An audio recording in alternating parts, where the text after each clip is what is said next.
कितना प्रामाणिक था उसका दुख लड़की को दान में देते वक्त, जैसे वही उसकी अंतिम पूंजी हो। लड़की अभी सयानी नहीं थी, अभी इतनी भोली सरल थी कि उसे सुख का आभास तो होता था लेकिन दुख भांचना नहीं आता था।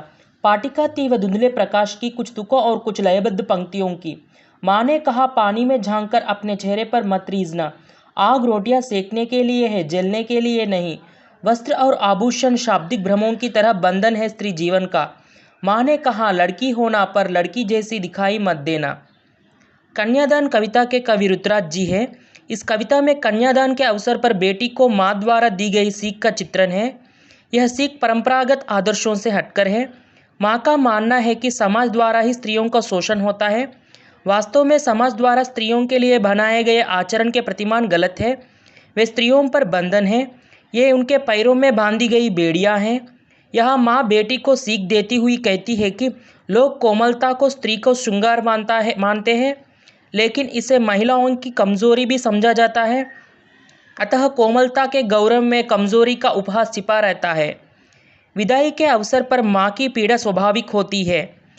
माँ को लगता है कि बेटी उसकी अंतिम बची पूंजी है, उसे भी वह दान में दे रही है। उसे अपनी बेटी की चिंता है। उसकी बेटी अभी सयानी नहीं है, वह समझदार नहीं है, उसे केवल सुख का आभास है। वह अपना दुख कहना भी नहीं जानती। माँ कहती है कि अपना चेहरा देखकर अपनी सुंदरता पर मत रीझना, अपने सौंदर्य पर मत इतराना। वस्त्र और आभूषण शब्दों के ब्रह्मजाल की तरह है, उनके लालच में मत पड़ना। ये सब महिलाओं की सुंदरता नहीं, कमजोरी बढ़ाते हैं। ये सब स्त्री जीवन को बंधन में डालने का कारण बनते हैं। आग रोटी सेकने के लिए होती है, जलने के लिए नहीं। इसलिए तुम लड़की होकर भी लड़की जैसी दिखाई मत देना। इसीलिए लड़की की तरह मर्यादित तो रहना, परंतु लड़की की तरह केवल भोली बनकर मत रहना। इस तरह से सावधान रहना, सजग रहना, जीवन की हर परिस्थितियों का निर्भय होकर सामना करना। अतः सिद्ध होता है कि कन्यादान कविता में कवि ने नारी संबंधी शोषण के विरुद्ध आवाज़ उठाई है। इसमें महिला सशक्तीकरण की प्रेरणा है। అప్పగింతల సమయంలో తల్లి పడే బాధ చాలా ప్రామాణికమైనది.